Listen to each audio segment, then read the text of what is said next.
Then the man led me out of the temple courtyard by way of the north gateway. We entered the outer courtyard and came to a group of rooms against the north wall of the inner courtyard. This structure, whose entrance opened towards the north, was 53 meters long and 26.5 meters wide. One block of rooms overlooked the 10.6 meters width of the inner courtyard. Another block of rooms looked out onto the pavement of the outer courtyard. The two blocks were built 3 levels high and stood across from each other. Between the two blocks of rooms ran a walkway 5.3 meters wide. It extended the entire 53 meters of the complex, and all the doors faced north. Each of the two upper levels of rooms was narrower than the one beneath it because the upper levels had to allow space for walkways in front of them. Since there were 3 levels and they did not have supporting columns as in the courtyards, each of the upper levels was set back from the level beneath it. There was an outer wall that separated the rooms from the outer courtyard. It was 26.5 meters long. This wall added length to the outer block of rooms, which extended for only 26.5 meters, while the inner block, the rooms towards the temple, extended for 53 meters. There was an eastern entrance from the outer courtyard to these rooms. On the south side of the temple, there were 2 blocks of rooms just south of the inner courtyard between the temple and the outer courtyard. These rooms were arranged just like the rooms on the north. There was a walkway between the 2 blocks of rooms just like the complex on the north side of the temple. This complex of rooms was the same length and width as the other one, and it had the same entrances and doors. The dimensions of each were identical. So there was an entrance in the wall facing the doors of the inner block of rooms, and another on the east at the end of the interior walkway. Then the man told me, "These rooms that overlook the temple from the north and south are holy. Here the priests who offer sacrifices to the Lord will eat the most holy offerings.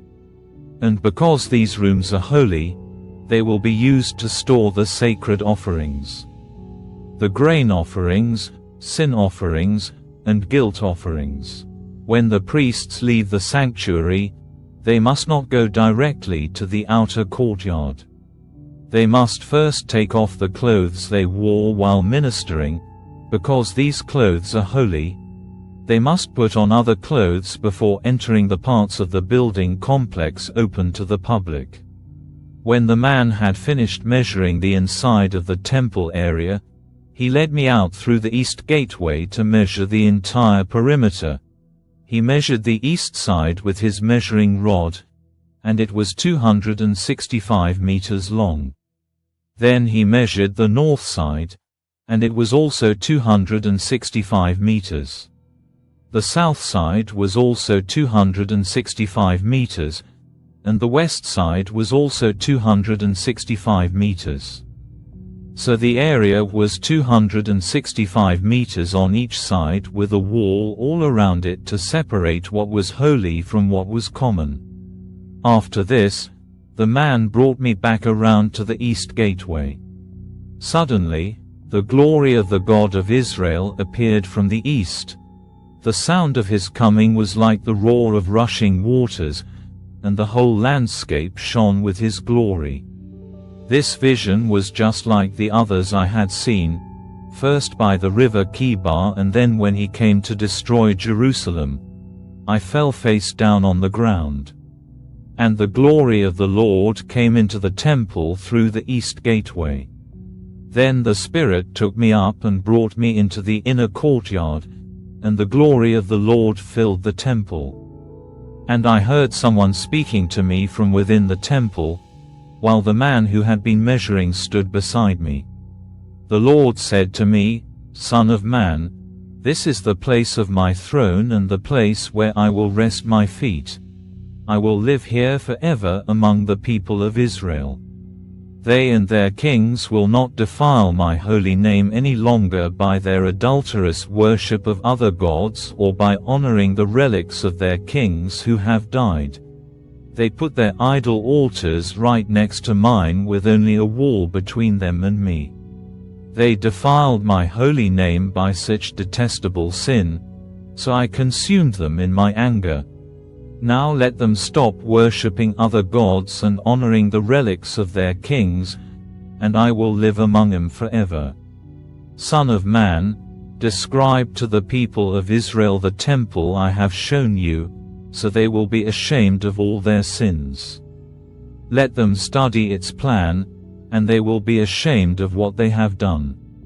Describe to them all the specifications of the temple, including its entrances and exits, and everything else about it. Tell them about its decrees and laws. Write down all these specifications and decrees as they watch so they will be sure to remember and follow them. And this is the basic law of the temple, absolute holiness. The entire top of the mountain where the temple is built is holy. Yes, this is the basic law of the temple. These are the measurements of the altar. There is a gutter all around the altar 53 centimeters deep and 53 centimeters wide, with a curb 23 centimeters wide around its edge. And this is the height of the altar. From the gutter, the altar rises 1.1 meters to a lower ledge that surrounds the altar and is 53 centimeters wide. From the lower ledge, the altar rises 2.1 meters to the upper ledge that is also 53 centimeters wide. The top of the altar, the hearth, rises another 2.1 meters higher, with a horn rising up from each of the four corners. The top of the altar is square, measuring 6.4 meters by 6.4 meters. The upper ledge also forms a square, measuring 7.4 meters by 7.4 meters, with a 53 centimeters gutter and a 27 centimeters curb all around the edge. There are steps going up the east side of the altar. Then he said to me, Son of man, this is what the Sovereign Lord says. These will be the regulations for the burning of offerings and the sprinkling of blood when the altar is built. At that time, the Levitical priests of the family of Zadok, who minister before me, are to be given a young bull for a sin offering, says the Sovereign Lord. You will take some of its blood and smear it on the four horns of the altar, the four corners of the upper ledge, and the curb that runs around that ledge. This will cleanse and make atonement for the altar. Then take the young bull for the sin offering and burn it at the appointed place outside the temple area. On the second day, sacrifice as a sin offering a young male goat that has no physical defects. Then cleanse and make atonement for the altar again, just as you did with the young bull. When you have finished the cleansing ceremony, offer another young bull that has no defects and a perfect ram from the flock. You are to present them to the Lord, and the priests are to sprinkle salt on them and offer them as a burnt offering to the Lord. Every day for 7 days a male goat, a young bull, and a ram from the flock will be sacrificed as a sin offering. None of these animals may have physical defects of any kind. Do this each day for 7 days to cleanse and make atonement for the altar, thus setting it apart for holy use. On the 8th day, and on each day afterwards, the priests will sacrifice on the altar the burnt offerings and peace offerings of the people. Then I will accept you. I, the Sovereign Lord, have spoken. Then the man brought me back to the east gateway in the outer wall of the temple area, but it was closed. And the Lord said to me, This gate must remain closed. It will never again be opened. No one will ever open it and pass through, for the Lord, the God of Israel, has entered here. Therefore, it must always remain shut. Only the prince himself may sit inside this gateway to feast in the Lord's presence. But he may come and go only through the entry room of the gateway. Then the man brought me through the north gateway to the front of the temple. I looked and saw that the glory of the Lord filled the temple of the Lord, and I fell face down on the ground.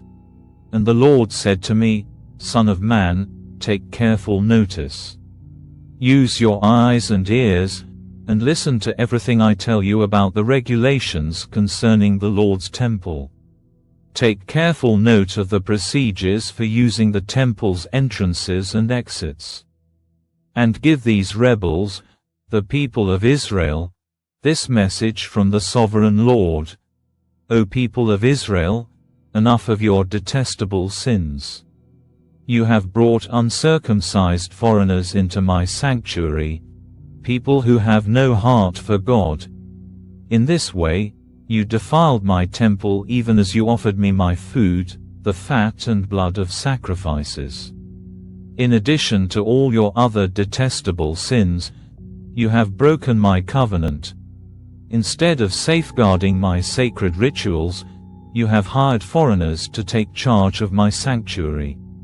So this is what the sovereign Lord says: no foreigners, including those who live among the people of Israel, will enter my sanctuary if they have not been circumcised and have not surrendered themselves to the Lord. And the men of the tribe of Levi who abandoned me when Israel strayed away from me to worship idols must bear the consequences of their unfaithfulness. They may still be temple guards and gatekeepers, and they may slaughter the animals brought for burnt offerings and be present to help the people. But they encouraged my people to worship idols, causing Israel to fall into deep sin. So I have taken a solemn oath that they must bear the consequences for their sins, says the sovereign Lord. They may not approach me to minister as priests. They may not touch any of my holy things or the holy offerings, for they must bear the shame of all the detestable sins they have committed. They are to serve as the temple caretakers, taking charge of the maintenance work and performing general duties. However, the Levitical priests of the family of Zadok continued to minister faithfully in the temple when Israel abandoned me for idols. These men will serve as my ministers. They will stand in my presence and offer the fat and blood of the sacrifices, says the sovereign Lord. They alone will enter my sanctuary and approach my table to serve me. They will fulfill all my requirements. When they enter the gateway to the inner courtyard, they must wear only linen clothing. They must wear no wool while on duty in the inner courtyard or in the temple itself. They must wear linen turbans and linen undergarments. They must not wear anything that would cause them to perspire. When they return to the outer courtyard where the people are, they must take off the clothes they wear while ministering to me. They must leave them in the sacred rooms and put on other clothes so they do not endanger anyone by transmitting holiness to them through this clothing. They must neither shave their heads nor let their hair grow too long. Instead, they must trim it regularly. The priests must not drink wine before entering the inner courtyard. They may choose their wives only from among the virgins of Israel or the widows of the priests. They may not marry other widows or divorced women. They will teach my people the difference between what is holy and what is common, what is ceremonially clean and unclean. They will serve as judges to resolve any disagreements among my people. Their decisions must be based on my regulations. And the priests themselves must obey my instructions and decrees at all the sacred festivals, and see to it that the Sabbaths are set apart as holy days. A priest must not defile himself by being in the presence of a dead person unless it is his father, mother, child, brother, or unmarried sister. In such cases it is permitted. Even then, he can return to his temple duties only after being ceremonially cleansed and then waiting for 7 days. The first day he returns to work and enters the inner courtyard and the sanctuary. He must offer a sin offering for himself, says the Sovereign Lord. The priests will not have any property or possession of land, for I alone am their special possession. Their food will come from the gifts and sacrifices brought to the temple by the people, the grain offerings, the sin offerings, and the guilt offerings. Whatever anyone sets apart for the Lord will belong to the priests. The first of the ripe fruits and all the gifts brought to the Lord will go to the priests. The first batch of dough must also be given to the priests, so the Lord will bless your homes. The priests may not eat meat from any bird or animal that dies a natural death or that dies after being attacked by another animal.